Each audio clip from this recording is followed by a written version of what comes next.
Joining me is Tejaswin Shankar, national record holder in high jump and decathlon. Usually, in 9 out of 10 cases, the sport chooses the person and you don't choose the sports. I think initially you worked as a bartender also somewhere. मेरे पास अब एक story है कि मैं जब college में था तो मैं बारटेंडिंग करके पैसे कमाता था. Now I have 2 days in front of me and the final which is going to happen on the 3rd. अब मुझे समझ नहीं आ रहा था कि मैं कैसे रिएक्ट करूं बिकॉज इतना सारा ड्रामा हो गया, सब कुछ हो गया. अब अगर आपने परफॉर्म नहीं किया तो फिर किसी को ये सब याद नहीं रहेगा.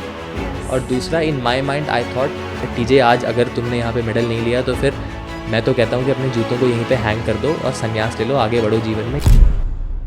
India is number 1 in doping, which is actually very shameful. I agree with you. It's very sad that medal tally में हम फर्स्ट में नहीं है बट डोपिंग टैली में हम फर्स्ट में हैं. मोस्ट ऑफ द नंबर्स जो डोपिंग के आते हैं वो एज ग्रुप वाले कैटेगरी से आते हैं. These are below 20 kids who are getting caught for doping. So that's even more saddening के छोटे एज में एज ग्रुप कॉम्पिटिशन्स खेलने के लिए अगर बच्चों को डोपिंग का सहारा लेना पड़ रहा है. और I think it calls for a serious we need to reevaluate हम स्पोर्ट्स में कर क्या रहे हैं.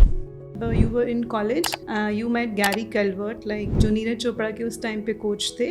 All of this happened. Gary Calvert ने मुझे सजेस्ट किया कि आप US जाइए, सब कुछ कीजिए. So the moment I left India to go to the US, this is August of 2017. September of 2017, I get a call from Neeraj Chopra saying Gary Calvert has passed away.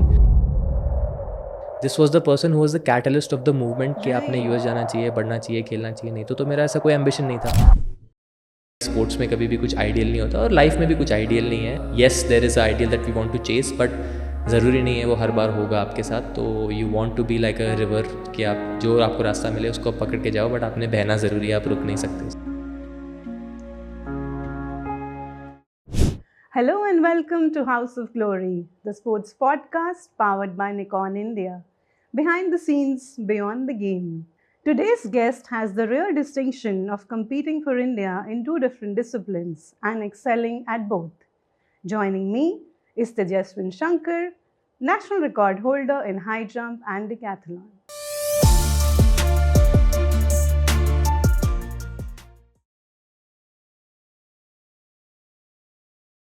Welcome to House of Glory, Tejaswin. How are you doing? Thank you so much. I'm doing very well. Thank you. Okay.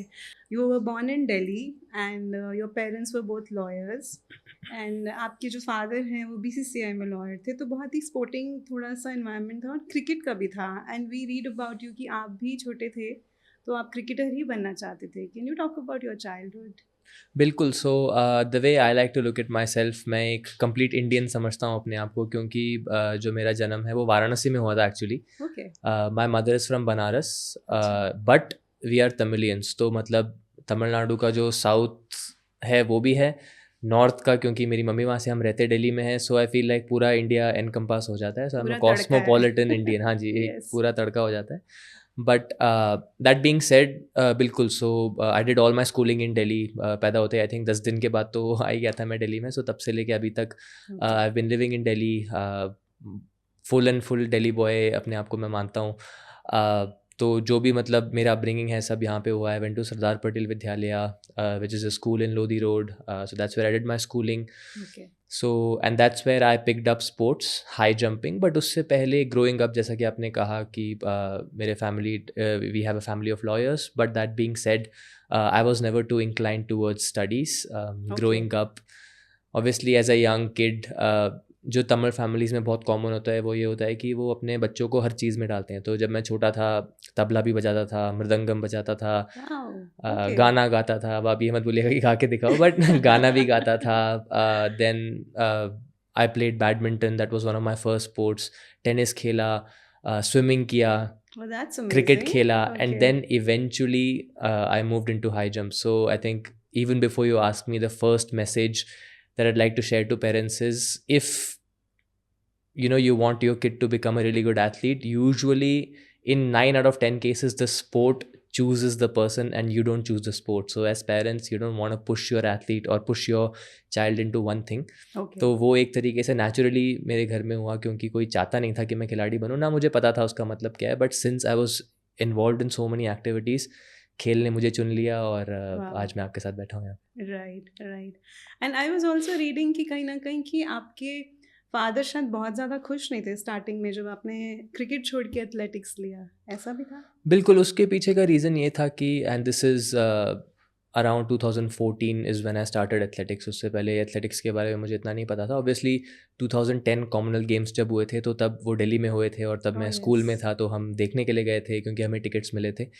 But उस समय as a Spectator मैं देख रहा था और मुझे दिख रहे थे कि काफ़ी सारे लोग भाग रहे हैं, जंप कर रहे हैं, थ्रो कर रहे हैं, but I didn't really know what that meant, और in a Okay. Few years time और maybe in 10 years time I will be on the podium at the same Commonwealth Games in Yes. 2022। So इतना दूर का मैंने तब नहीं सोचा था। From a parents concern standpoint, उनका यही कंसर्न था कि एथलेटिक्स ऑब्वियसली तब भी और आज भी अनफॉर्चुनेटली डोपिंग के लिए बहुत जाना जाता है। तो उनका बिगेस्ट कंसर्न ये था ग्रोइंग अप कि आप ये खेल खेलोगे तो फिर आप अननेसेसरी डोपिंग, ड्रग्स, इन चीज़ों में आप जा सकते हो। And Okay. As a you know parent who is not very much aware of the sport but somebody who is reading newspaper reports, उसमें यही सब आए दिन खबरें आती Yeah. रहती हैं। सो Unfortunately, even this day, it's the same. Absolutely. So Yeah. मैं तो कभी कभी ये सोचूंगा कि देखो वो कितने फार साइटेड थे, even after Yes. 12 years we are still in the same boat. So Yes. उस हिसाब से देखा जाए तो उनका वो जो एक फार साइटेडनेस था वो सही था, वो कंसर्न एक पेरेंट का सही था। But I guess over the course of time I have realize that sport ख़राब नहीं होता, उसको जो लोग True. करते हैं, जिस इंटेंशन से करते हैं, वो इंटेंशंस ख़राब हो सकते हैं लेकिन खेल कभी ख़राब नहीं होता। So and I guess that's why I stuck with the sport. Right. Right. And do you remember any moment जब आपको लगा कि like as you said you tried so many sports, तो आपने even athletics में भी I think you've tried other sports like triple jump and other things. So when was that moment when you felt कि like high jump this is it for me? So that was actually when I broke the national record for men. So I was Okay. 17 at that time और Okay. जो men का national record था, इसीलिए मैं आपको बोल रहा हूँ कि स्पोर्ट ने मुझे चुना, मैंने स्पोर्ट को नहीं चुना। Because through out the journey when I started when I was 14-15 years old, उसी समय मैंने एथलेटिक्स स्टार्ट किया। काफ़ी कोचेस से आप पूछेंगे, वो बोलेंगे अरे वो तो बहुत लेट है, Yes. But I think it was the perfect time for me because at that time I was physically obviously not ready. मैं लंबा था, आई थिंक ये 8th-9th क्लास की बात है। आई वॉज ऑलरेडी 5'11", 6 फीट के आसपास मेरी हाइट हो गई थी 8th-9th स्टैंडर्ड में। So I was tall, but since I was young in age I hadn't grown into my full frame of physically. जो मैं 21 साल का हुआ, 22 साल का जब हुआ, तब जिस फ्रेम में मैं डेवलप हुआ, तब मैं उतना फिट नहीं था physically. So I was a tall lanky kid जो वीक होते हैं। सो उस हिसाब से देखा जाए तो I never had specialize training growing up and that was the reason when I actually grow into my frame. Eventually I was able to adapt और मुझे निगल्स नहीं हुए, छोटे छोटे इंजरीज नहीं हुए। यूजुअली क्या होता है कि जब छोटे एज में बच्चों को बहुत पुश किया जाता है, specially in a sport like athletics जो इतना फिजिकल स्पोर्ट है, वहाँ पे आप देखते हैं कि यंग एज में ही उनकी जो पोटेंशियल है वो मैक्सिमाइज हो जाती है and then by the time they actually come in to the men's category और द फीमेल वुमेंस कैटेगरी, तब तक जब तक वो अपने जेन्युइन एज में आ पाते हैं तब तक उनकी बॉडी बिल्कुल ही बर्नआउट हो चुकी होती है। So luckily in my case वो नहीं हो पाया and that's why I am still able to compete at the age of 27. Right, right. And you spoke about breaking the national record. It was in, I think, Coimbatore Junior Nationals. So how special was that? Because वो एक record है जो अभी तक है. And that also I want to ask you, like, what do you think of high jump in India? Like, because एक record इतने साल एक stand रहना, like, Yeah. what do you think of the competition level of high jump in India at present?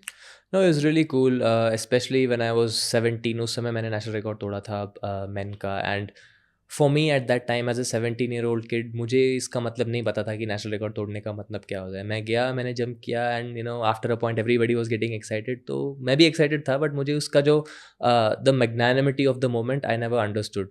Okay. वो मुझे समझ आया उसके 3-4 साल बाद, जब मैं उस जंप को रिपीट करने के लिए मुझे ज़्यादा एफर्ट लग रहा था। That day it came naturally, but after that Okay. For 2 years I never jumped that jump because I was hurt और for some reason I just wasn't able to put everything together. तो तब मुझे realise हुआ कि वो jump की value कितनी ज़्यादा थी और उस दिन जो मैंने किया वो कितना एक बड़ा अचीवमेंट था। उसके बाद मैंने उस रिकॉर्ड को 2-3 बार तोड़ा। So now the current Yes. Record is at 229, Yeah, but it came in US. yes, absolutely in 2018. 18. But जो आप इंडियन हाई जंप सीन के बारे में बात कर रहे हैं, उसमें अभी बहुत अच्छा इसीलिए हो रहा है क्योंकि there's another athlete called Sarvesh खुशारे who just jumped 228 Okay. at the World Championships and he made the finals. So he's very close to breaking that national record. So it could be any day. So Indian high jump I feel like is in safe hands. Sarvesh जो कर रहे हैं बहुत अच्छा कर रहे हैं. और एक और चीज़ मैं यहाँ पे ऐड करना चाहूँगा, high jump and pole vault are two such events जहाँ पे I think they are the most mentally demanding events, क्योंकि आपको जो टारगेट अचीव करना होता है वो आपके आँख के सामने होता है और वो आपको घूर रहा होता है, because the high jump bar is set there, the pole vault bar is also set there and you are able to look at the target you are wanting to achieve. एक javelin throw में या फिर 100 meters में क्या होता है, आप finish करते हैं उसके बाद आपको डिस्टेंस पता लगता है. आप जब थ्रो करने के बाद या फिर 100 meters में आप रेस फिनिश करते हैं उसके बाद they tell you how fast you ran.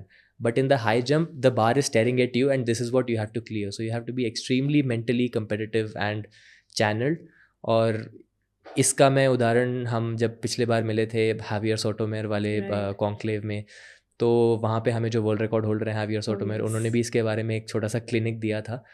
So one of the most demanding events but also very rewarding. Oh yes right. उनका तो मतलब record he like it's like so beyond, like इतना एक बार set किया हुआ है कि like it's really really high. This year I think it's the 30th year. 30 साल तक वो रिकॉर्ड टूटा नहीं है हैवियर सोटोमेर का. Right right okay. And Tejaswin, जैसे आपने ये सब आपका टाइम शुरू हुआ, you started to get into sports, but आप बहुत यंग थे तभी भी, और एक टाइम था, एक ये टाइम होता है जब एक बच्चा अपना रास्ता चुनने की कोशिश कर रहा होता है. At the same time you had like a difficult situation when your father passed away.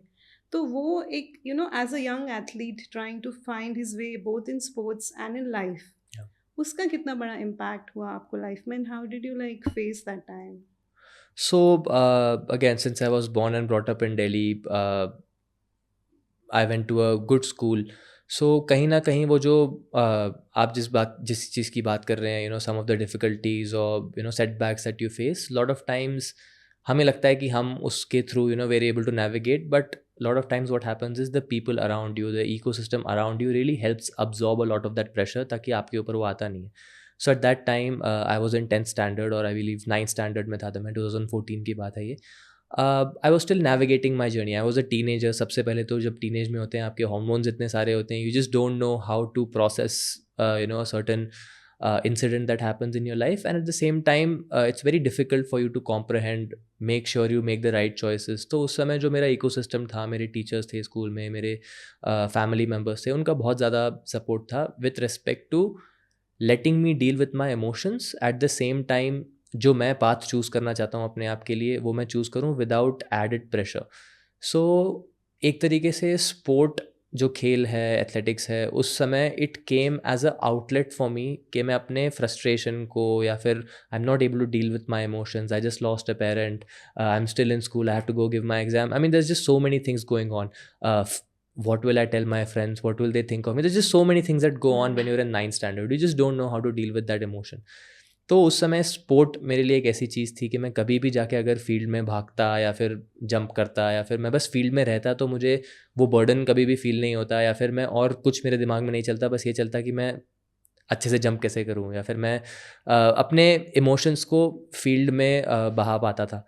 So that's why so sport became an outlet for me and it became a way of expression.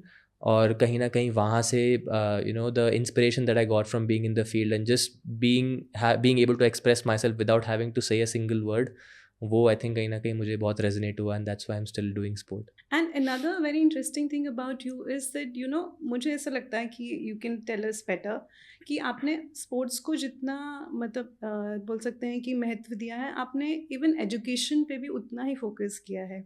And मतलब I was reading कि आप जब you were in college you met Gary Calvert, like जो नीरज चोपड़ा के उस time पे coach थे.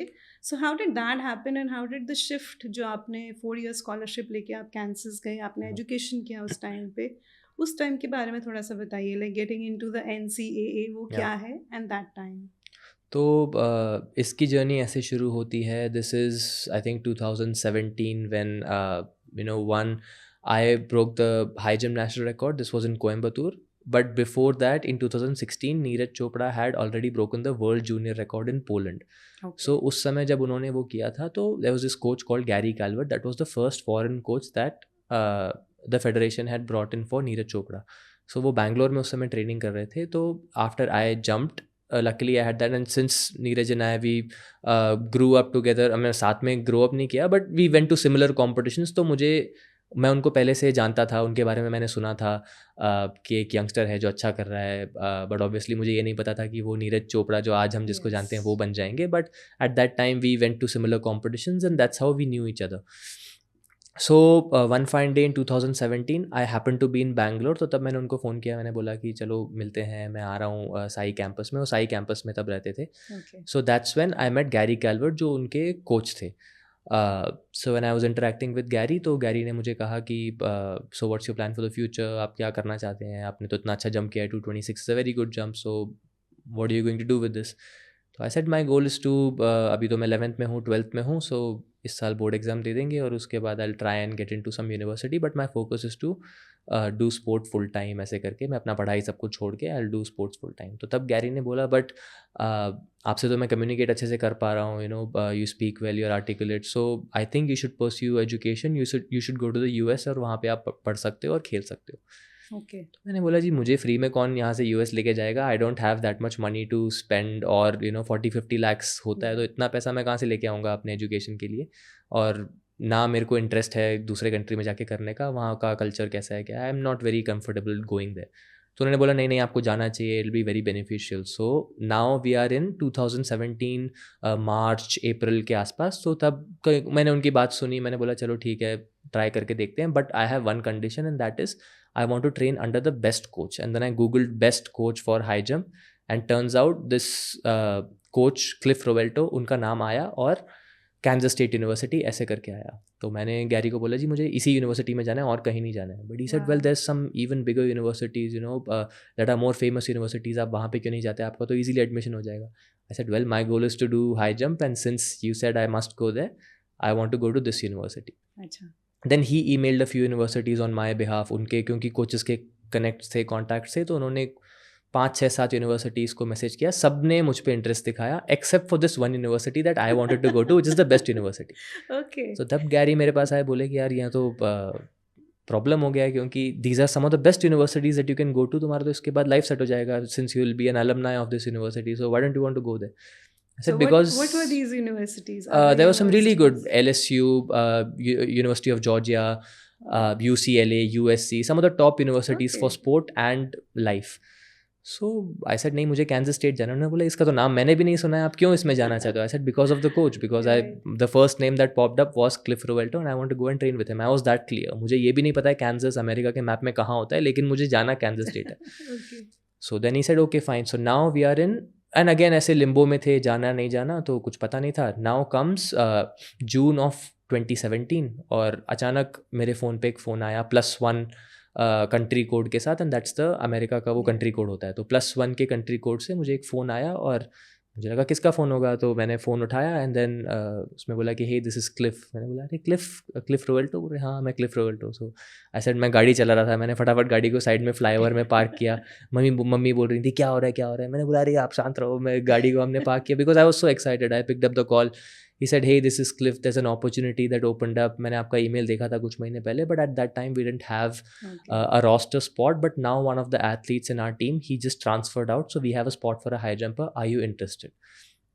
तो मैंने उसी समय उनको बोल दिया yes, I'm very interested. I'm ready to commit. तो उन्होंने बोला अभी तो जून का महीना है, अगस्त में यहाँ पे आना होता है, अभी तो कमिट ही किया है आपने, वीज़ा ये वो सारा प्रोसेस कैसे करोगे ऐसे. मैंने बोला वो सब आप मुझे नहीं पता, आप मुझे बताओ क्या करना है. उन्होंने बोला do you want a visit, do you want to come visit the university, आप किसके साथ ट्रेनिंग करेंगे, कहाँ करेंगे, वो सब एक बार देखना चाहिए. मैं वो सब मुझे कुछ नहीं देखना है, आप हो तो बस मैं आ रहा हूँ. So that's how clear I was. And then in August I had the opportunity to go and train in Kansas. I landed in Kansas. August 2017 से लेके अगस्त 2022 तक I was there. In that process I won 2 NCAA championships, which is the pinnacle of college sport. उसी के लिए लोगों को recruit किया जाता है, and I was able to win that 2 times. And the other 2 times I finished second. So I think I had a really great collegiate career, and all credit goes to that coach because you know he's the best coach in the world for high jump, and he was the one who eventually converted me into a decathlete. And till today I am in sport only because of that coach. Otherwise अभी तक तो मेरा sport खत्म भी हो चुका होता. I would have been injured or something like that had I picked the wrong program. So Right. yeah. So that was like your power of manifestation. Yeah, that was the power of manifestation. But I think the catch of the story is all of this happened. Gary Calvert ने मुझे suggest किया कि आप US जाइए, सब कुछ कीजिए. So the moment I left India to go to the US, this is August of 2017. September of 2017, I get a call from Neeraj Chopra saying Gary Calvert has passed away. So मुझे इतना, मेरे कहते हैं ना कि पैरों तले ज़मीन खिसक गई. तो मुझे ऐसा फील हुआ because this was the person who was the catalyst of the movement कि आपने Right. यूएस जाना चाहिए, बढ़ना चाहिए, खेलना चाहिए. नहीं तो मेरा ऐसा कोई एम्बिशन नहीं था. तो उन्होंने वो किया and then I always think of it as a angel जो मेरे लाइफ में आया, मुझे Yes. गाइड किया and then he just left. So that was a very bittersweet moment for me. Right. But I mean because of him I'm here Like today. he played such an important Very role important in your role, journey. absolutely. Okay. And how do you like look back at those years कि अगर आप एक करते हैं training India में, of course education आप यहाँ भी करते, लेकिन वहाँ पे education system and we like read about NCAA जो Yeah. वहाँ का कॉलेज प्रोग्राम है, it's very competitive. Yeah. And then you studied accountancy and finance. Yeah. So आपको एज अ पर्सन उन चीज़ों ने कैसे शेप किया? लाइक आपको लगता है कि थोड़ा सा डिफरेंस हुआ कि ये जो चॉइस आपने किया consciously, Yeah. Like it shaped you much better as a person and as an athlete? So इसमें क्या होता है कि just to give a little bit of a background, NCAA national collegiate athletic association, तो एक तरीके से वो कॉलेज का एसोसिएशन होता है और some of the best athletes in the world they try and recruit those athletes ताकि वो आके अपने उनके जो अमेरिकन बच्चे हैं कॉलेज लेवल के, उनके साथ उनके कॉम्पिटिशन्स में वो खेलें, so that the level of competition increases in America for the American athletes and also for the foreign kids, क्योंकि वो आके अमेरिका के बेस्ट टैलेंट के साथ बेस्ट यूनिवर्सिटीज़ में खेल पाते हैं.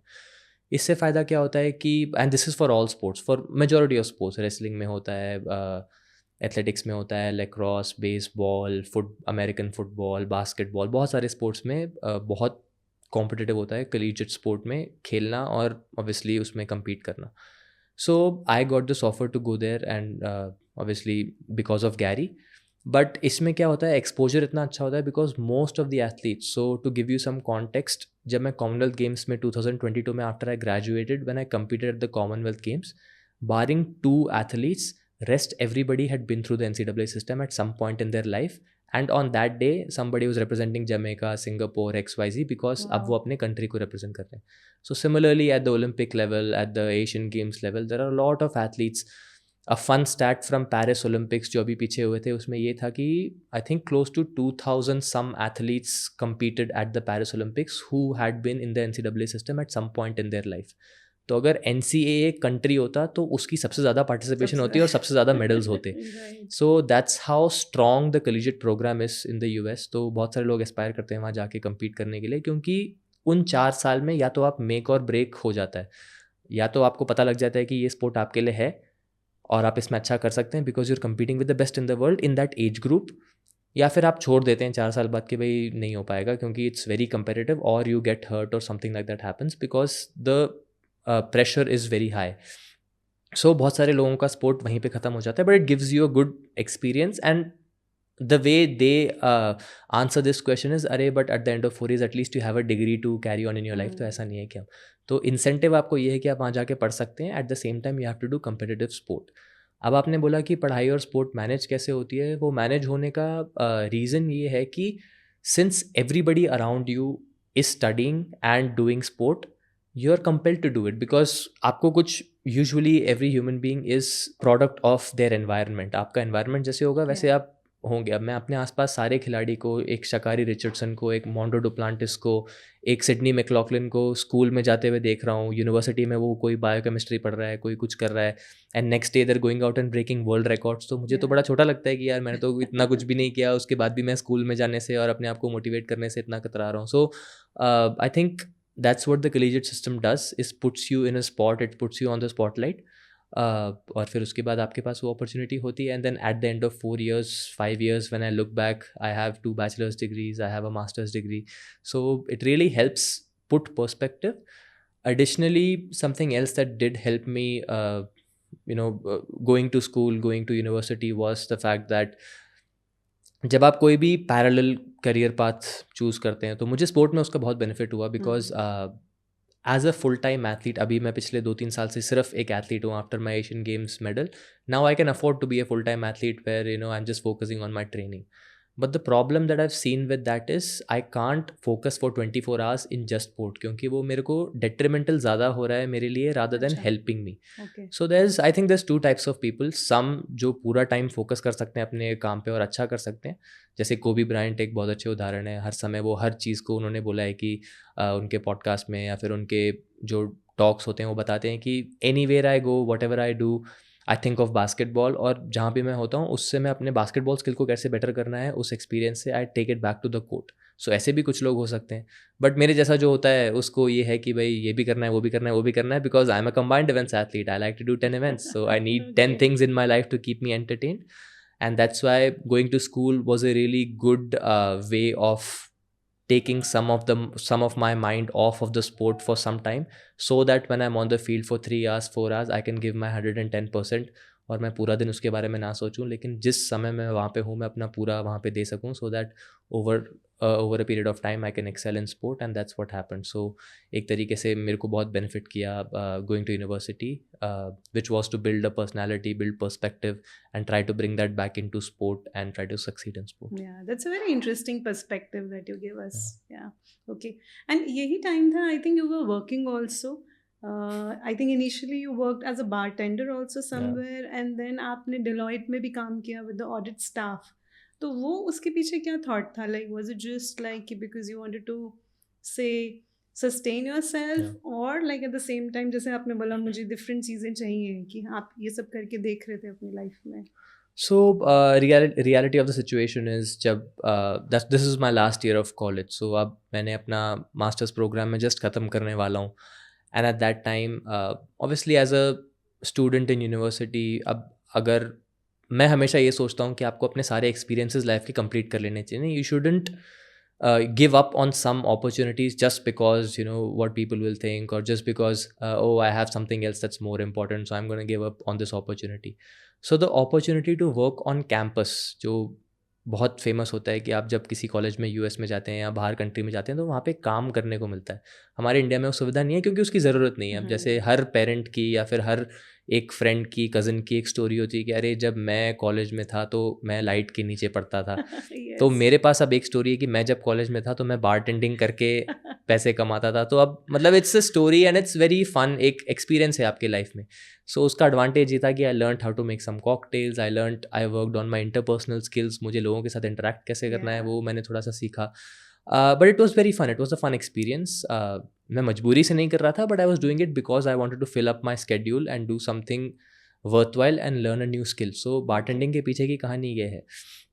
But working in Deloitte, that's right after university. तो जब मेरा यूनिवर्सिटी ख़त्म हुआ, I still had some time before the Asian games in 2023, and this was right before the Commonwealth Games in 2022. So I didn't want to come back to India at that time, because नहीं तो मेरा जो coaching का setup है वो बिल्कुल change हो जाता just in the middle of an important year and right when I had to go and perform. तो मैं वो अफोर्ड नहीं कर सकता था कि मेरा जो कोचिंग सिनेरियो है वो चेंज हो, because going into a major championships I wanted to see through that my coaching situation doesn't change and I can stay in that environment and train. So now the only way to sustain that was अगर मैं US में रह के काम करूँ, क्योंकि अब तो मेरी स्कॉलरशिप ख़त्म हो गई, मैं ग्रेजुएट हो गया, तो अब फंडिंग कहाँ से आएगी वहाँ रहने की. सो तब ड्यू टू कैंपस प्लेसमेंट, क्योंकि मेरे ग्रेड्स भी अच्छे थे, अकाउंटेंसी में मैंने मास्टर्स किया, so I got an offer from Deloitte Kansas City to work there as a audit staff. सो वो एक फुल टाइम जॉब था. वहाँ पे कोई लीनियंसी नहीं होती कि आप एथलीट हैं तो आप हाफ टाइम काम कीजिए या पार्ट टाइम, ऐसा कुछ नहीं होता. आपको फुल टाइम काम करना होता है. So I did that, and in that process I was also able to you know sustain with my training, early mornings, late nights, those are all things that you have to do. So I did that just because I had this dream of coming and competing at the Commonwealth Games. Luckily that happened, and you know even more luckily I was able to win a medal at the Commonwealth Games. So वो बहुत अच्छा था. But right after the Commonwealth Games I went back to the US and completed my year of working as a audit staff. और उसके जो अगला साल है 2023 में जब एशियन गेम्स में मेरा मेडल आया, उसके बाद फिर लाइफ थोड़ा सा चेंज हुआ, and then I didn't really had the need to go and work, और फाइनेंशियली थोड़ा और स्टेबिलिटी आ गई, and then I decided okay for the next few years I want to give my full attention and time to sport, क्योंकि मैंने कभी ऐसा किया नहीं था. सो that's what from 2023 till 2025, which is now end of 2025, अभी तक मैं full time sports कर रहा हूँ, and I'm enjoying this also. Right.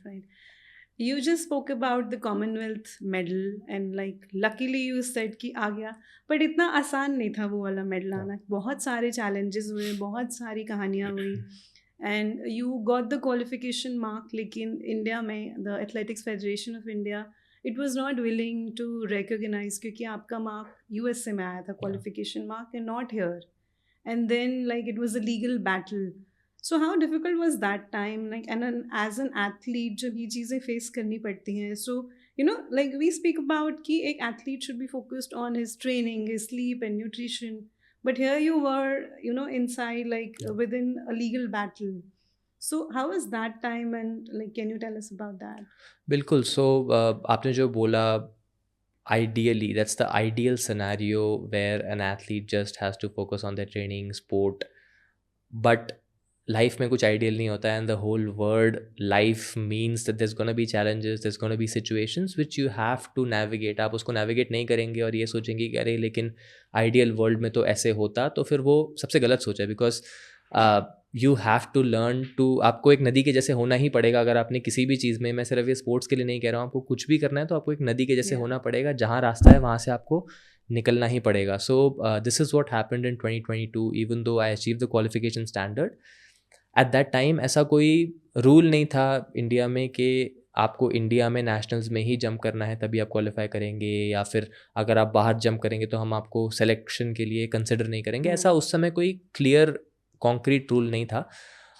And at that time when I jump 227 which was the qualification standard for Commonwealth games, to be honest with you, मुझे खुद भी नहीं लगा था कि मैं वो जंप कर जाऊँगा, because in that season I was dealing with a lot of injuries.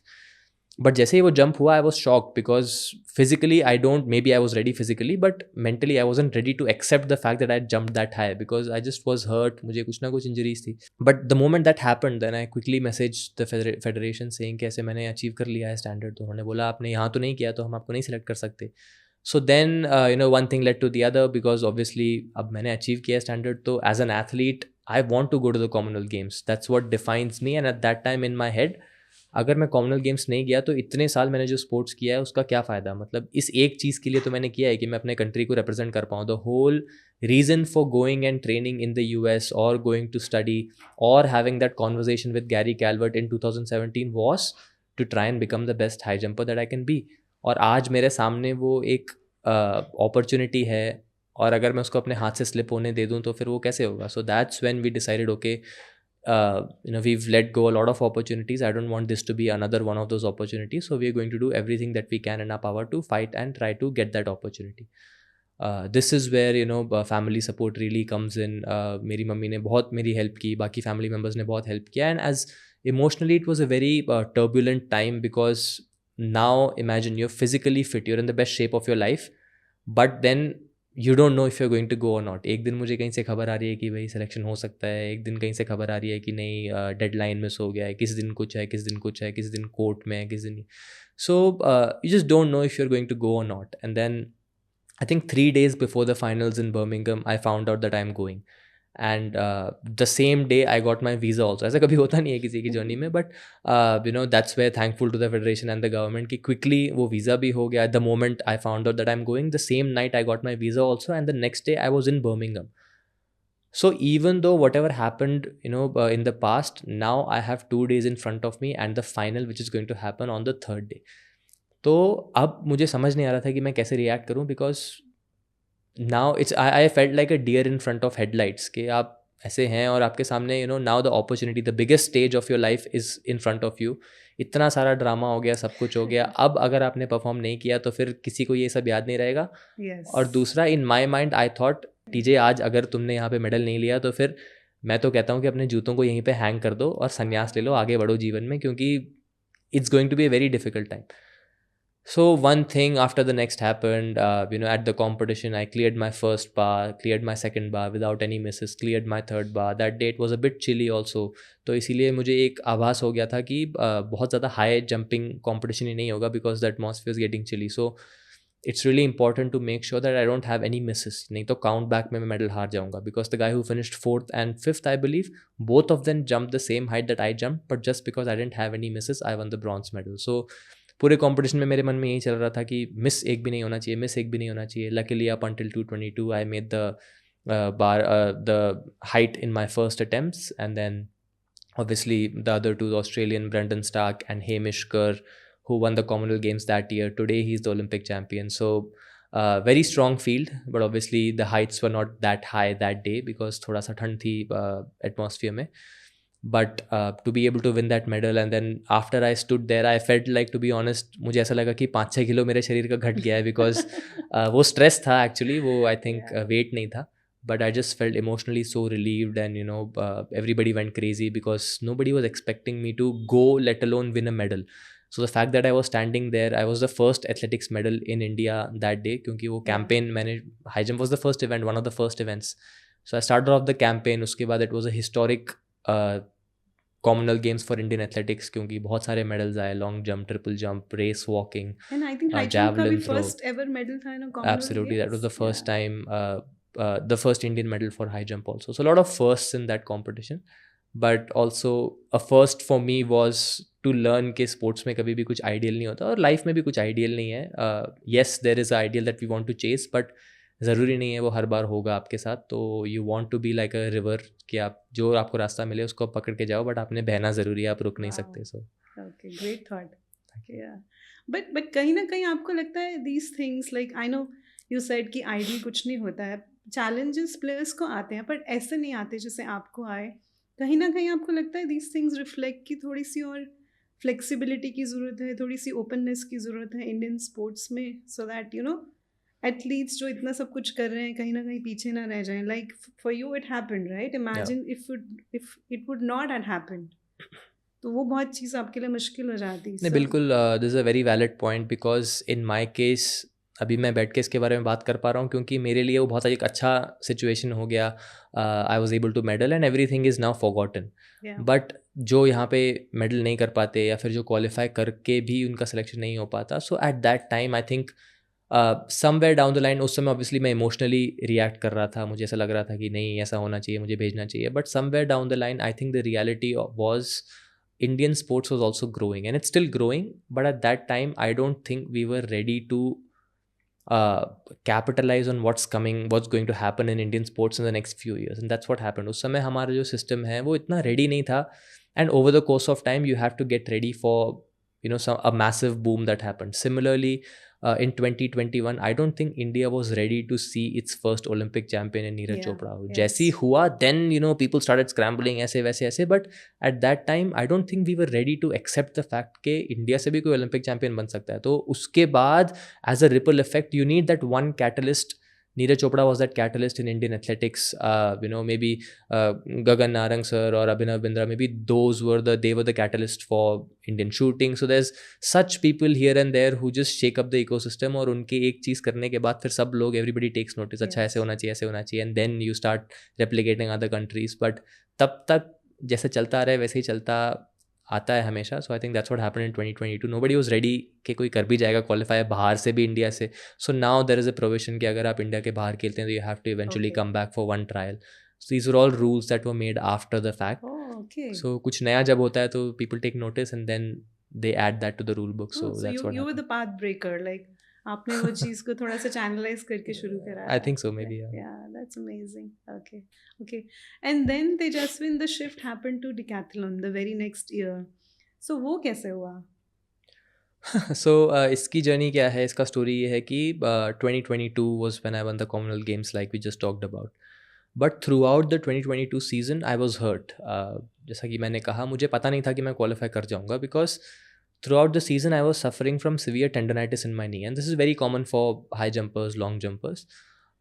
Severe tendonitis था, so I was able to do every other activity but high jump, because वो जो certain angle पे जब हम jump करते हैं, so I was feeling a lot of pain on my jumpers knee का जो आपका patellar tendon होता है, वहाँ पे मुझे बहुत pain होता था. So now I still had to stay fit. So the coach advised कि आप multiple events करो. We are going to work on your speed, we'll work on your strength, we're going to work on your agility, all of the above, without actually high jumping, क्योंकि उसमें अगर आपको दर्द होता है, so that tomorrow once we are done with the rehab, once we are done with whatever treatments we need to do for the knee, at least physically तो आप ready हो गए jump करने के लिए. So we did all of the above. So training में और exciting उसको बनाने के लिए we used to sprint, we used to throw the shot put, we used to throw the discus. अब आप बोलेंगे कि लेकिन इसका हाई जंप से क्या लेना देना है, जो बिल्कुल सही आंसर है इसका। It's a very correct observation because this has nothing to do with the high jump. इन में से किसी भी चीज़ का हाई जंप से कोई लेना देना नहीं है। Right. But at that point the whole idea was to make things more exciting in training, so that मैं एक गंदे बुरे एटीट्यूड के साथ नहीं आऊँ ट्रेनिंग में कि अरे आज भी मैं कुछ नहीं कर पाऊंगा, मुझे दर्द है। Okay. So this was the coach's way of Wow. uplifting my spirits, so that I still felt that I was relevant. I was doing other events. I was having fun. Practice में मैं आ रहा था, and over the course of time, I wasn't losing fitness because ultimately Yeah. track and field is a sport of fitness. You have to be the fittest person on the field. So that's when I started doing all these other events, and for fun, we decided to do a decathlon one day. कि चलो देखते हैं क्या करते हैं. And I scored 7,592 points at that time. This was my first ever decathlon, and I think that was the second best score in India at that time in Indian history. So I was shocked because the national record was 7,652 I believe, और मैंने 7,592 literally 50-60 points उसके आसपास अपने पहले decathlon में बना दिए थे. That's when I realized अरे इसमें भी एक scope हो सकता है. If I try and push this event, Okay. maybe I can do something interesting in this. And then Commonwealth Games happened. I medaled in the high jump. So तब मुझे एक और एक badge of honor मिल गया कि चलो जो event मैंने शुरू किया था उसमें at least I have a continental or a global medal. So then I was like, okay, let's take up this challenge because that's what my life has always been, is about trying to find opportunities to excel and not limit myself to one particular thing. So I was very excited about the combined events, and in 2023, so the following year, I put all my efforts in trying to qualify for the Asian Games in the decathlon, at the Asian Championships in the decathlon, और दोनों में मतलब मैंने अच्छा किया.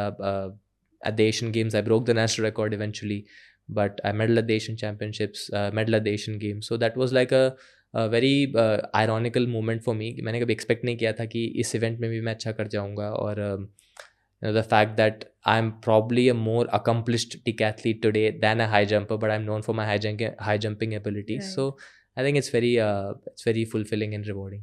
So it just started as a fun, like थोड़ा सा बस distraction चाहिए.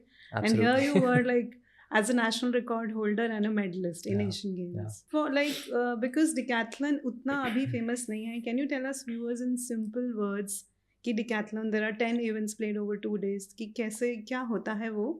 And दूसरा I also want to understand how do you pace yourself like an athlete कि for example 10 में से आपके 2 events suppose बहुत अच्छे हो गए. Then how do you curb that excitement for the rest because you still have to go? Yeah. Or say the other way around कि दो नहीं अच्छे हुए and you still have to make up. So what's the like mental preparation or how do you go through those 2 days? Yeah, these are all very good questions, क्योंकि सबसे पहले तो decathlon होता क्या है, जैसा कि आपने कहा, deca as in 10. So there's 10 events that you have to contest over 2 days. तो एक दिन आप 5 event करते हैं, दूसरे दिन आप 5 event करते हैं, and it's done in this particular order. So you start off with the 5 events in day 1, which is the 100 meters, long jump, short put, high jump, and you finish off with a 400-meter race. Next morning, you have to do the 110-meter hurdles, throw the discus, pole vault, javelin, और आप सब कुछ you finish it off with a 1500-meter race. So if you break it down, you have 3 jumps, 3 throws, and 4 running events, which is 100 meters, hurdles, 400 and 1500. So you have 3 throws, 3 jumps, and 4 running events. अब इसको किया कैसे जाता है? So as a high jumper or as a let's say a 400-meter runner, as a javelin thrower, for field events, high jump और javelin को अगर हम example के जैसे लें, you're in the field for 2 hours, to maximum maybe 1.5 to 2 hours. Your competition is for 1 hour or something like that. In the high jump, you get, let's say, 10 jumps in a given competition. In the javelin throw, we all know we get 6 throws. उसमें आपको अपना best throw करना है. आपके जो भी jumps हैं 6, 10, 12 jumps, उसमें आपने अपना best jump करना है. बस आपका इतना ही competition है, ख़त्म हो जाता है 1-1.5 घंटे में. So you have to achieve your maximum output and then you stop. And it's for 2 hours or whatever it might be, 1.5 hours. You can do that again the following week. चलो इस हफ्ते ख़राब हो गया. After 2 weeks, I go back and try and reassess those small mistakes and I'll go and do it again. Decathlon में ऐसा नहीं होता है. आप 2 दिन के लिए compete कर रहे हैं. So physically आप जब पूरा कर लेते हैं, वो अच्छा हो चाहे बुरा हो, once you're done. Like physically you're just capable of doing, let's say, 4 or 5 decathlons in a given year. So strategically you have to be smart to see वो 4 decathlon क्या होंगे. अब जैसे next year Asian Games है. So one of the decathlons is going to be at the Asian Games. One of the decathlons is going to be at the Commonwealth Games. अब 4 में से 2 का कोटा मेरा ख़त्म हो गया. प्रिपेयर मैं कहाँ पे करूँगा? So there has to be one which I have to prepare in. So there is a preparatory decathlon where I test the water, see where I am at in my preparation. 3 तो खत्म हो गए, तो चौथा किस लिए बचा? The fourth one is the national qualifier. आप जब तक क्वालिफायर नहीं करेंगे आप इन कॉम्पिटिशन्स में जाएंगे नहीं. So that's it. Only 4 competitions I can do in a given year. Because physically उतना ही आप अपने आप को पुश कर सकते हैं, otherwise you know you'll for sure get hurt. The highest dropout rates in any event are in a decathlon. Close to 30% of the people who start the decathlon drop out before the end of the 10th event. अच्छा. क्योंकि वो इतना physically demanding होता है. So this is where preparation comes handy and you have to be extremely smart with how you prepare for the combined events. और ये बाकी हर event से बहुत अलग होता है क्योंकि यहाँ पे स्ट्रैटेजी बहुत इंपॉर्टेंट होती है. Physically you have to be the best all rounder that you can be. You have to be a jack of all trades क्योंकि आपको फास्ट भी होना है so that you can gather points in the sprinting events. You have to be strong, you have to be big, you also have to be agile so that you can jump high, and you have to have the endurance to deal with all this for 2 days. So एक बहुत ही I would say it's a very it's one of the best events in track and field, and the way I like to compare it is with test cricket for example. आप 5 दिन के लिए test cricket खेलते हैं, you go through the roller coaster of emotions, follow on हो गया, second innings, I mean stuff like that. But an individual event is like a T20 match where or a T10, आजकल तो वो भी fashion में आ गया है. So it's like a T10 match where you go in 2 hours, you know, bam bam and then that's it.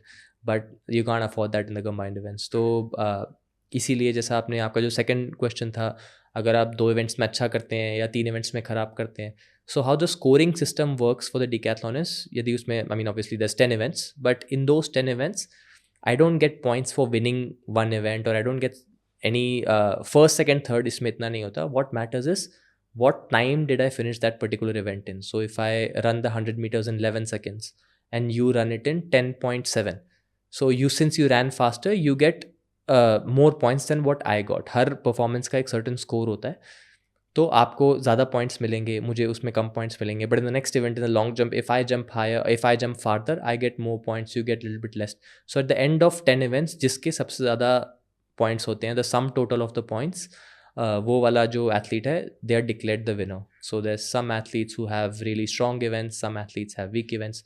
तो उनका जो एक amalgamation होता है, that decides who's the best athlete, and that's why you have to be the best generalist. Just because you're a really good high jumper doesn't mean you can go and throw the shot put really fast. So you have to have that skill in your arsenal also. So it's one of those events जहाँ पे बहुत preparation लगता है, मेहनत तो है, but उसके साथ साथ you have to have a lot of you have to apply your mind, and smart work का बहुत value है यहाँ पे. And even I think mental strength भी बहुत ज़्यादा चाहिए इसमें. Say for example, like I was mentioning earlier, suppose आपके 2 events नहीं अच्छे गए, 3 नहीं अच्छे गए, you have to be like so keyed in कि मुझे अभी ड्रॉप नहीं करना है, मुझे आगे परफॉर्म करना है. तो मेंटली आप कुछ चीज़ें करते हैं? बिल्कुल absolutely, because this is like golf. आप 4 दिन खेल रहे हैं, आप अगर आपने let's say for example you have a really good hole, just because you had a good hole doesn't mean आपका अगला होल अच्छा होगा, because the conditions are completely different. सब कुछ अलग है. So you might have a really bad one, but you have to learn how to move on without getting too affected by the bad performance or the good performance, because you must know that there's 9 other opportunities or 6 other opportunities in front of you where you can do well.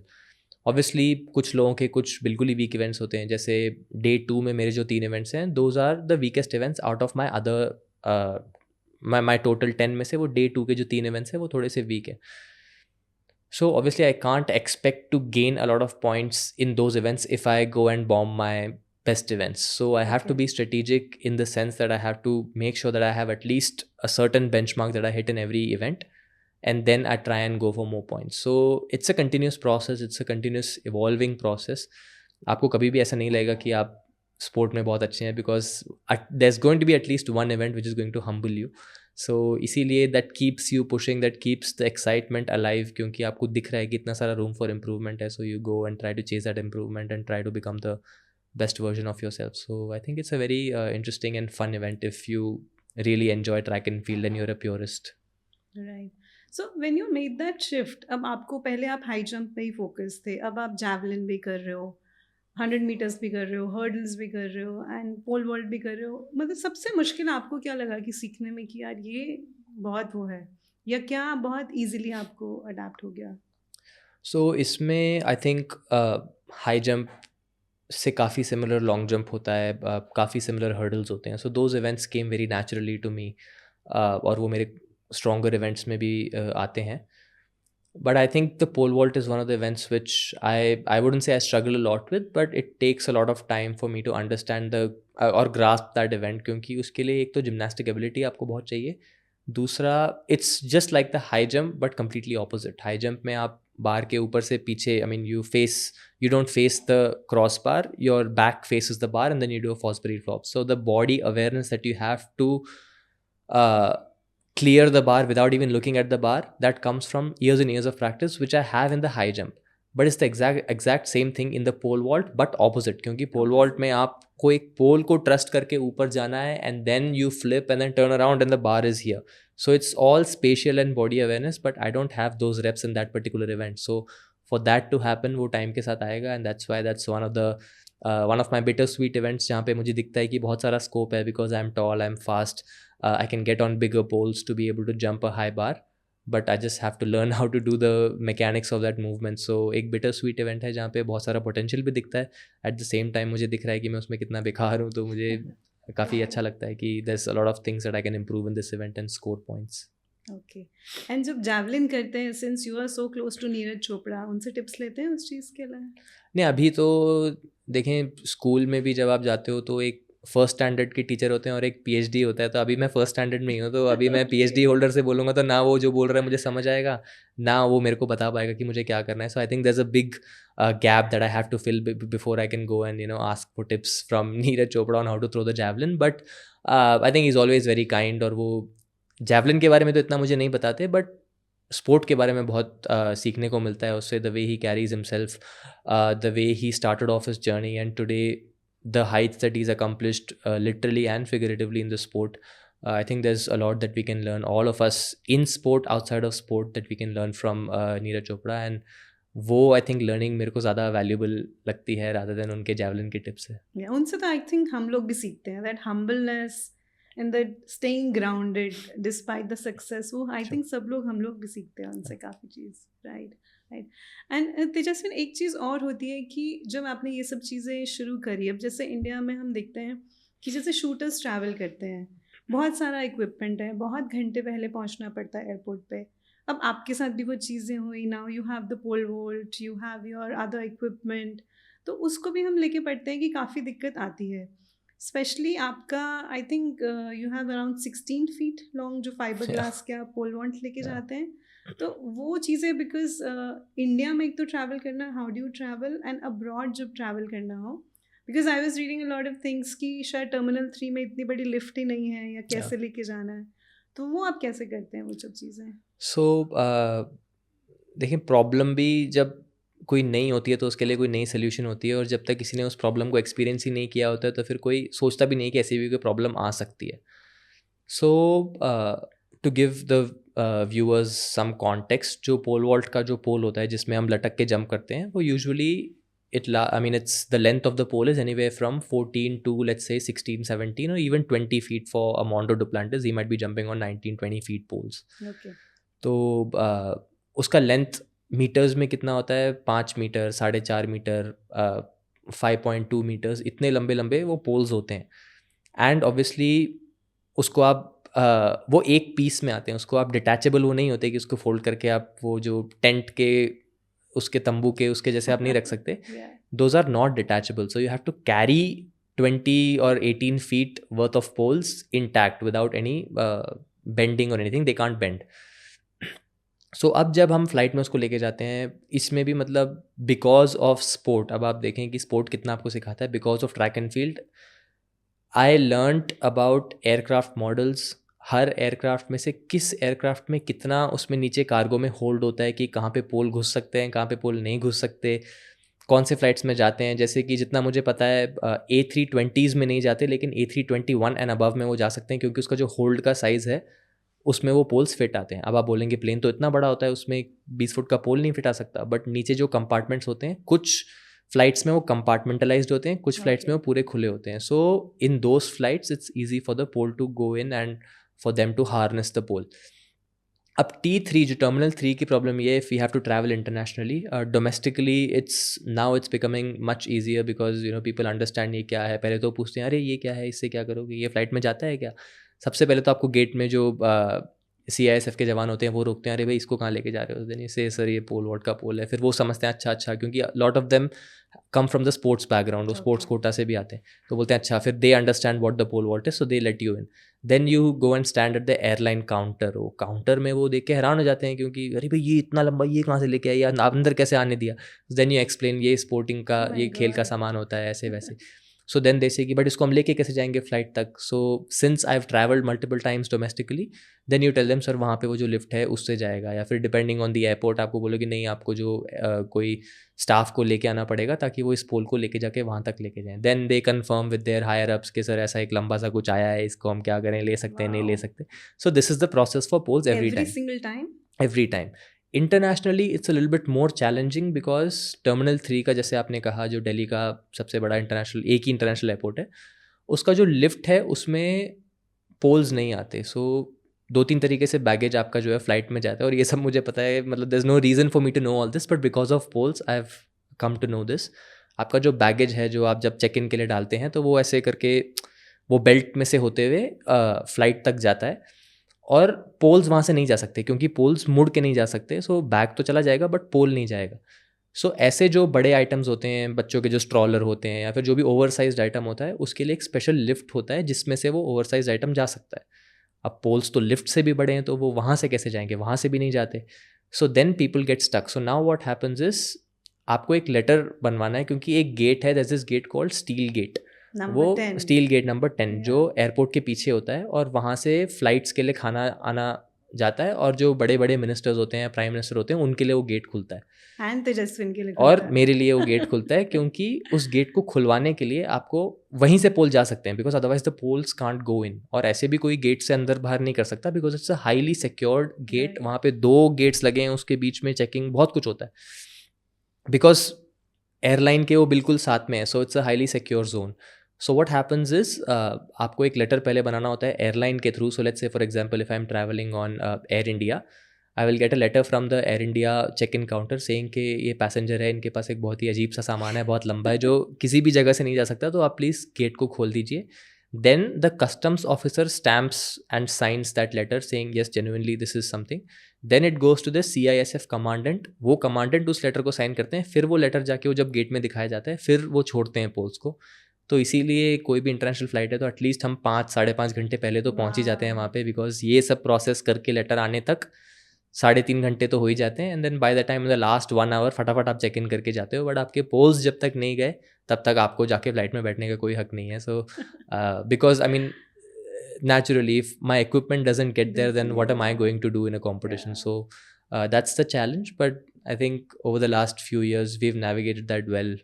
कौन से flights, कौन से airlines लेते हैं poles, उसमें वो कौन सा मॉडल यूज़ कर रहे हैं, is it a 777, is it a 787, उस सब में भी मैटर करता है वो पोल्स लेंगे नहीं लेंगे।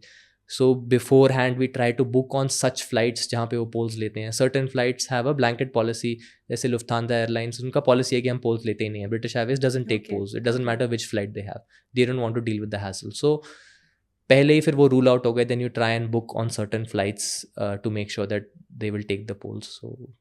So this is part of your preparation. It's a process, and this has nothing to do with the sport, but I mean these are the things that sport teaches you, and it makes for a good side table conversation. अभी हम इसके बारे में बैठ के बात कर सकते हैं. It's fun. I mean, we are not talking about the sport, but we are also talking about the learnings that sport has given us.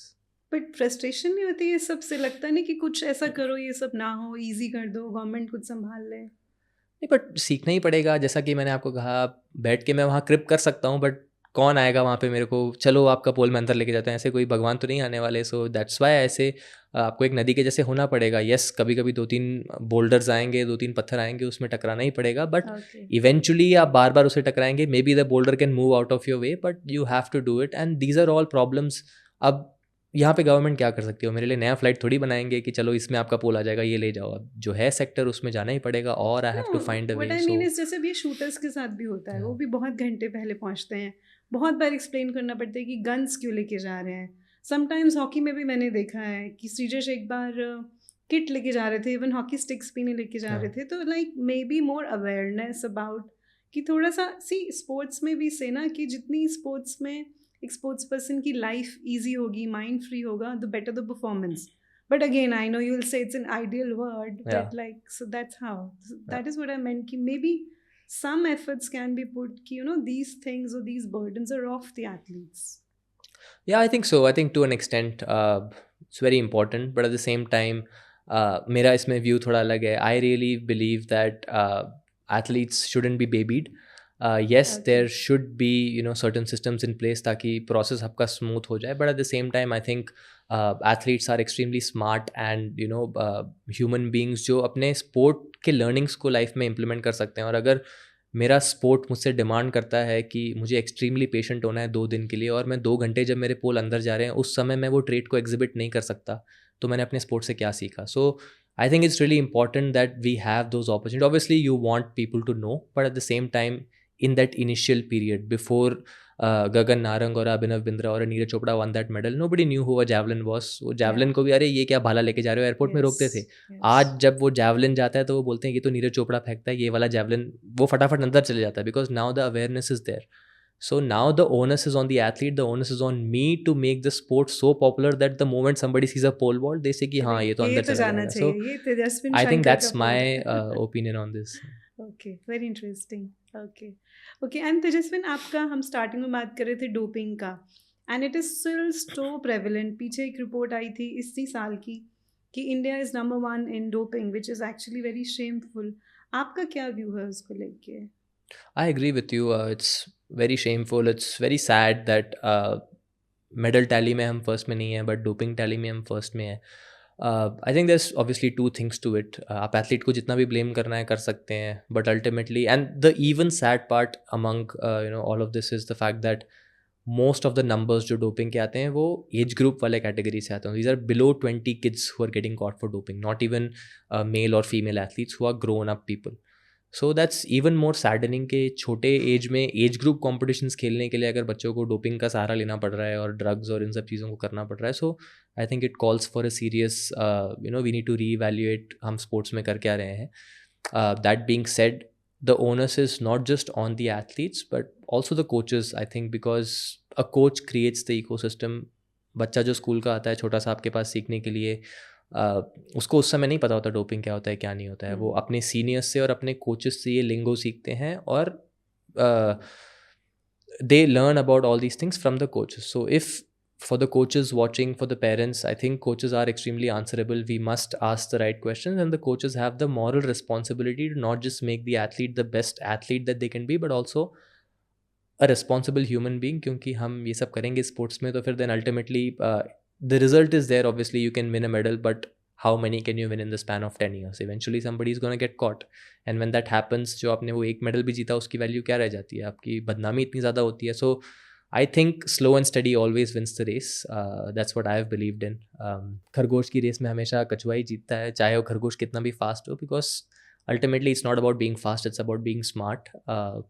And I think people should definitely take cognizance of this. Right.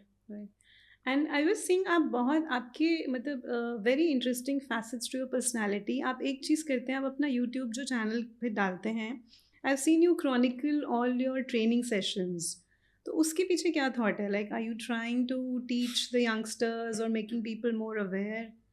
वो क्या thought? जब मैंने शुरू किया था तब मेरा ऐसा कोई गोल नहीं था कि किसी को अवेयर करने का. It was more like a diary. So काफ़ी सारे लोग होते हैं उन्हें डायरी में लिखना पसंद है. मुझे ऐसा लगता है कि जब मैं किसी चीज़ को लिखता हूँ तो फिर मुझे उस मेमोरी में वापस जाने के लिए I have to really use all my brain powers to try and think मैं उससे मैं क्या था क्या कर रहा था, and some details might get missed. So I like to make videos of those instances. So for example, I have chronicled the whole Asian Games medal in a video format, a video log format. So now anytime if I want to go back and go and see how I won that Asian Games medal, what were the emotions, उस समय मुझे कैसे emotions feel हो रहे थे, मैं उस video को जाके कभी भी देख सकता हूँ.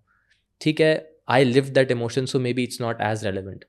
But say tomorrow when 10 little kids come to me and they say अरे आप तो इतना हीरो बनते हो अंकल, आपने क्या अचीव किया अपने लाइफ में. सो मैं अपनी डायरी उसको निकाल के पढ़ाऊंगा तो वो बोलेगा ये सब हम नहीं पढ़ते, आईपैड लेके आओ. So then at least have a video to show, देखो जो तुम्हारे अंकल हैं उन्होंने अपने ज़माने में क्या किया था, and then I can show that video and then they can also live that emotion, because in that video I just don't show my performances, but it's also how I'm feeling in that particular moment.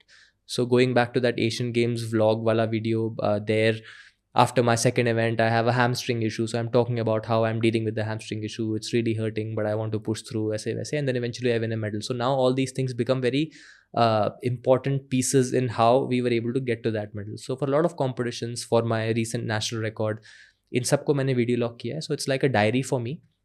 But with that I also try and over the last few months I've tried to start a educational series जहाँ पे combined events की आपने बात की, इतना जानते नहीं हैं लोग. So it's the onus is on me to try and make it more popular, because this is a sport that I absolutely love, and I've had the luxury or the opportunity to learn about this sport from a lot of the best coaches in the world.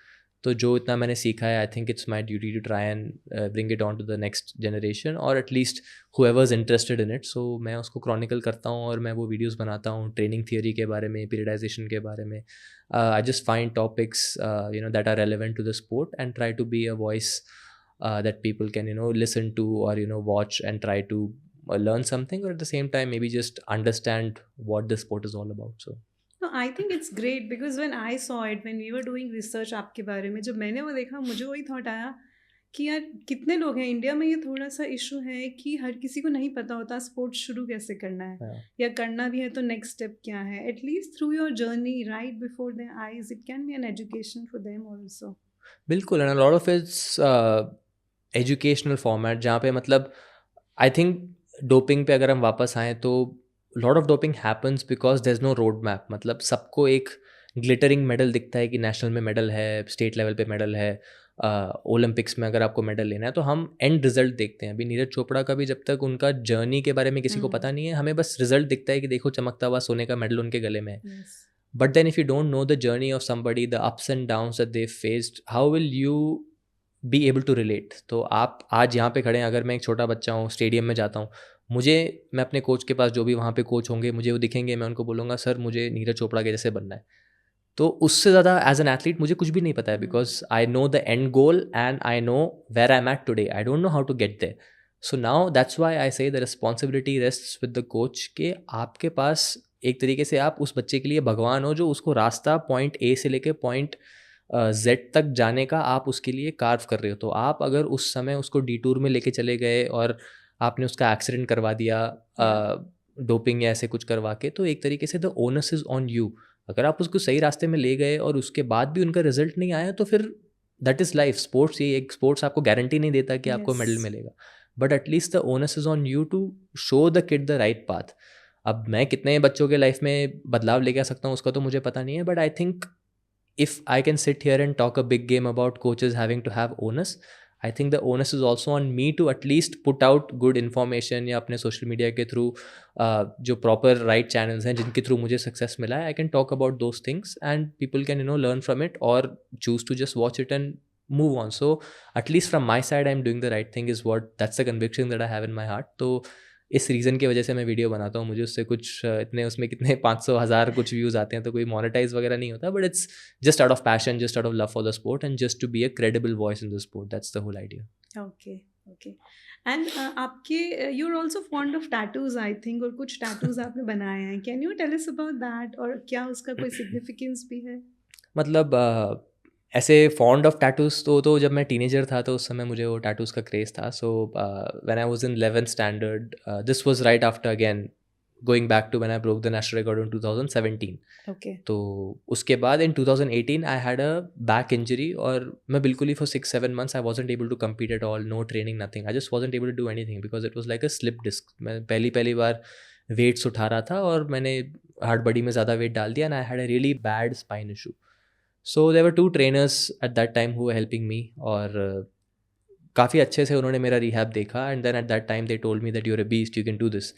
तो वो beast word मेरे को बहुत उससे I felt very connected with that, and then I tattooed the beast never stops on both of my biceps, and that's the tagline that I live by, that the beast never stops, और ऐसे कोई craze नहीं है tattoo का। वो बनाया भी मैंने ऐसे था कि एक बार मैं बना के फिर आ गया था, because it's easy to ask for apology than permission, तो इसीलिए मैं घर पे आके मैंने बाद में बताया कि चलो अब टैटू बन गया, अब मिटाने तो नहीं बोलोगे, अब क्या करें। तो फिर then my mother also said okay fine, I mean it is what it is. So Okay. Tejaswini, you're married to Siddhi Hire and she's also an athlete. तो एक एथलीट के साथ मैरिड होना, डज इट हेल्प? लाइक कुछ आपको लगता है in sports, like being in the same sport, same mindset? I think it's very nice to have someone who understands, where you're coming from, because nothing. I'm not glorifying the life of an athlete, but it comes with its own challenges, because it's not a predictable lifestyle. There's no. I wouldn't say it's like a 9 to 5 job जहाँ पे आप 5 बजे घर आ जाएंगे, 9 बजे आप जाएंगे, travel is fix, ऐसा कुछ नहीं होता। You have to pack your bag in 1 day's notice, and you have to leave for anywhere in the world, and you have to probably be there for 5 months, 4 months, just because there's a goal that you're trying to achieve. And it's a very very, I would say, एक athlete का lifestyle जो होता है वो एक nomad के जैसे होता है, एक जो साधु के जैसे मैं तो मानता हूँ कि एक लाइफस्टाइल होता है कि आप कभी भी आपने अपना झोला उठाया और आप चले गए, and that's how you are able to do it.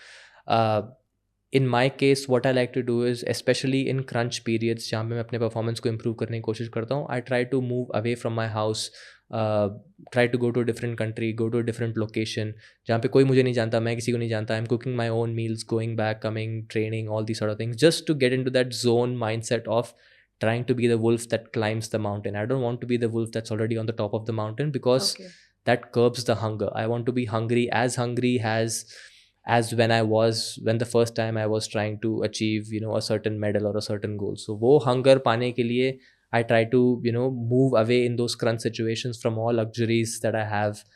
And for somebody to understand all these things, I think Siddhi is the best person. She has been an athlete herself.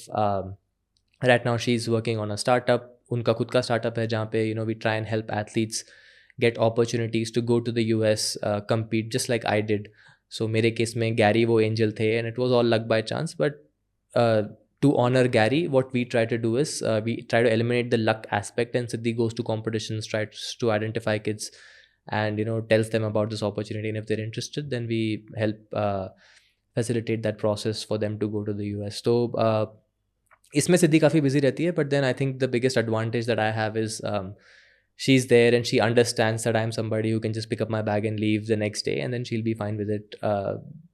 ऐसा नहीं होता कि भाई ऐसे नहीं है, तुम बर्थडे के लिए नहीं थे, यहाँ कहाँ थे, because she understands that if I can be there, I will definitely be there. But the sport or the lifestyle of an athlete demands so many sacrifices, and I'm so grateful for her that she's able to make those sacrifices, and I'm so thankful.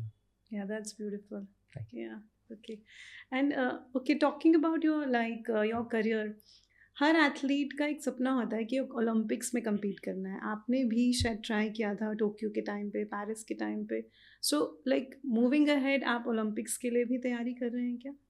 Absolutely. So जब एक athlete sports start करते हैं तो फिर तब उनका गोल अगर Olympics में जाना नहीं जाना ना हो, लेकिन जिस दिन स्पोर्ट्स आपको चुन लेता है और आप भी स्पोर्ट्स को चुन लेते हैं, जिस दिन आपकी और स्पोर्ट्स की शादी हो जाती है, उस दिन Olympics is the ultimate pinnacle. And now there's no reason to not dream about it, because literally the person that I used to compete with next door is now an Olympic champion. So there's no reason to not aim for the Olympic Games.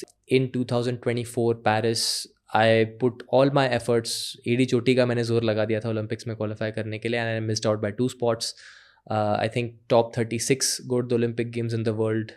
I was 38th, 39th in that range. So very close misses. So 2024 was especially a very very bittersweet, I mean I guess a very bitter moment for me, because I wanted to go to the Olympics. I'd done everything in my power. I was very close to qualifying, but वो last moment में नहीं हुआ. और वही है, sports आपको सिखाता है. I mean you can be the best in what you do. You can be an Asian Games medalist the previous year, but then that doesn't mean you're going to go to the Olympic Games the next year. So I think if you ask me, आप पीछे जाके कुछ एक चीज़ बदलते हैं जिससे आप qualify करते हो ओलंपिक्स में, वो क्या चीज़ होती? सो आई डोंट थिंक एक भी ऐसी चीज़ थी जिस पे मैं पिन पॉइंट करके बोल सकता हूँ कि अगर मैं इस चीज़ को चेंज करता तो फिर मैं ओलंपिक्स में जा पाता. Because I think everything was plan to the T and everything was executed perfectly, and still I missed out. And that's the beauty of the sport. Till you don't accept it, you'll never be able to improve. So I accept the fact that I did everything in my power and I still couldn't achieve that goal and I missed by a few spots. So now the next time around, which is going to be in 2028 in LA, I'm going to leave no stone unturned. Even if I didn't last time, this time I'm going to go the extra mile and see and make sure that everything in my preparation is to the point where I couldn't go back and nitpick just like I did this time and then hope that I make it. And at that point, I just don't want to make it. I want to go there and make an impact. So the Olympic dream is very much still alive. And that's probably the one feather in my cap that I am really passionate about. And I want that to happen. And is it going to be in decathlon only? Is it like goodbye to high jump? We don't know. I think मेरे पास एक luxury इस बात की है Yeah. Life में कि मैं multiple events कर सकता हूँ, अच्छा कर सकता हूँ. So I don't know. I think जहाँ पे अपॉर्चुनिटी प्रेजेंट करेगी अपने आप को वहाँ पे हम क्वालिफाई करेंगे. But if you ask me frankly, combined events is where I really think the scope to qualify would be, क्योंकि फिर हाई जंप के लिए I probably have to change my body composition again, which will be very difficult. And after 2024 Paris Olympics, I wanted to make that Olympics in the high jump.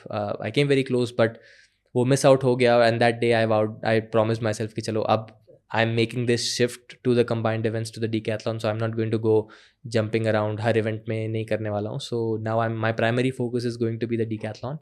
Okay. And that's what I'm going to do, try and aim for the LA Olympics. Okay. And what are your plans for 2026? 2026 is a very important year क्योंकि from an athletics standpoint Commonwealth Games में athletics है इस बार, and it's going to be in Glasgow. Glasgow में Commonwealth Games होने वाले हैं 2026 के. So it's a very good opportunity for me to test myself against some of the best in the world.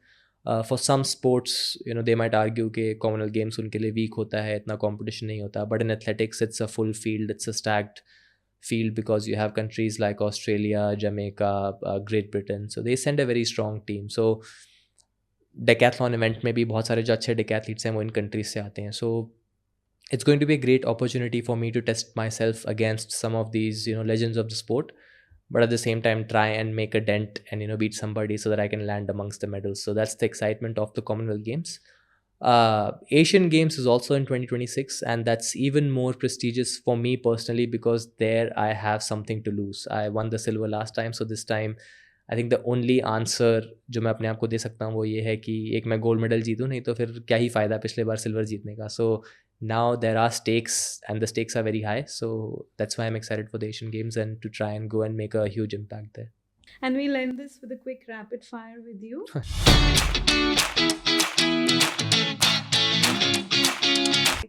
आपके favourite sports person कौन है? बहुत सारे मेरे फेवरेट स्पोर्ट्स पीपल हैं, but I think growing up one of the favourite people that I was, you know, always inspired by is Rocky Balboa. वो असली sports person तो नहीं है, but is a movie character. But I think a lot of life lessons that I learned in sport were from Rocky Balboa. उनके अलावा I love Michael Jordan, Tiger Woods, India के नीरज चोपड़ा भी मेरे काफ़ी एक फेवरेट एथलीट हैं. Right. Okay. Indian athletics के बारे में अगर आप एक चीज़ चेंज करना चाहें तो वो क्या होगी? I just wish we hosted a lot more, you know, prestigious competitions like the Diamond League. Like last year, we had the Neeraj Chopra Classic, we had the World Athletics Continental Tour meet. So अभी धीरे धीरे आ रहा है, but I think that one shift, if you ask me, एक दिन में क्या बदल सकता है? So if next calendar year we have like 6 or 7 A category world class competitions, I think that will be huge for Indian sport. Yeah, wonderful. Right. आपका favorite sporting moment? My personal favorite sporting moment was 2022 when I won the NCAA title. Because at that moment I was physically not ready to win that, or I guess emotionally not ready, but I won that title and that paved the path for Commonwealth Games. So I think that was the turning point in my life and I was very proud of that particular accomplishment. Okay. If there was one emoji to describe you, what would that emoji be? I think I'd probably go with the monkey emoji जो ऐसे करके अपने मुंह में हाथ रखता है, क्योंकि कभी कभी मैं कुछ भी बोल देता हूँ फ्लो में. So I think वो monkey emoji मुझे सही describe करेगा, और at least that should be my you know emoji जो मैं अपने वॉल पे लगाऊं और देखूं कि चलो इसके जैसे हर समय बोलने की ज़रूरत नहीं है, कभी शांत भी रहना अच्छा होता है. Okay. Okay. What's on your playlist these days? I like to listen to a lot of variety of music. So अभी तो 80s के गज़ल वगैरह भी मैं सुनता हूँ, उसके साथ मुझे मोहम्मद रफ़ी के गाने बहुत पसंद हैं. I like Bon Jovi, I like Rolling Stones. तो it's a mixed bag. So I think there's a lot of songs that I like. Right. And lastly, one message to the youth in the country. I would just say to the youth and to parents that sport is so much more than winning medals. It's so much more than winning awards. Sports जो आपको life skills दे सकते हैं या फिर sports जो आपको सीख देती है, वो इतनी ज़्यादा डिटरमेंटल इसलिए होती है क्योंकि it helps you, and this is the reason why everybody should take up sport in some way और द अदर. आपकी हेल्थ, आपकी फिटनेस, ये सब तो एक चीज़ हो गई. Obviously this is extremely important, but at the same time the qualities that you learn. So for example as a young kid, if you are playing badminton, एक इंडिविजुअल स्पोर्ट आप खेलते हैं, आपको वो कंपेटिटिवनेस आता है, आपको एडवर्सिटी से डील करना आता है, आपको हार को एक्सेप्ट करना आता है, और उसमें से आप कैसे अपने सिचुएशन को बदलते हैं, वो सब आप चीज़ें सीख सकते हैं. If you are playing a sport like a cricket, you learn to operate in a team environment, you learn team dynamics. हर समय आप सही नहीं हो सकते, ये चीज़ें आप सीखते हैं इन द हार्ड वे और the normal way. So these are all things that as a growing child you will learn in sport. So these things are the qualities that you will eventually take on, assuming if you go into a business environment where you're working in a team environment. वहाँ पे आप अपनी ego को subside करके common goal की तरफ बढ़ना, ये सारी चीज़ें sports आपको सिखाती हैं without it doing something which everybody is passionate about. So there's so many learnings from sports. So I would request all parents and athletes to sports को आप एक ऐसे छोटे से बॉक्स में मत डाल के रखिए कि अगर आप मेडल लाते हैं तो सक्सेसफुल है, नहीं लाते हैं तो नहीं सक्सेसफुल है. There so much more that you can learn from sport and there so many things that it has to offer. So do sport for what it is and not for what it gives you. Right. That's a beautiful thought. And I'd like to thank you. Thanks a lot for giving us your time. Thank you. And we wish you all the best. Thank you so much for having me. Thank you.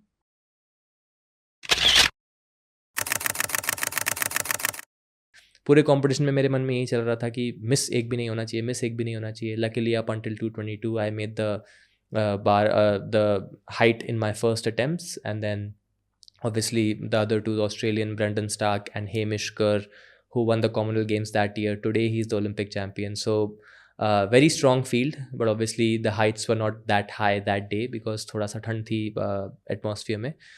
But to be able to win that medal, and then after I stood there, I felt like, to be honest, मुझे ऐसा लगा कि 5-6 kilo मेरे शरीर का घट गया है because वो stress था actually, वो I think weight नहीं था. But I just felt emotionally so relieved, and everybody went crazy because nobody was expecting me to go, let alone win a medal. So the fact that I was standing there, I was the first athletics medal in India that day, क्योंकि वो campaign मैंने, high jump was the first event, one of the first events. So I started off the campaign. उसके बाद it was a historic Commonwealth Games for Indian athletics, क्योंकि बहुत सारे medals आए, long jump, triple jump, race walking, And I think high jump का javelin भी throw. first ever medal था in a Commonwealth Absolutely, that was the Games. first time, the first Indian medal for high jump also.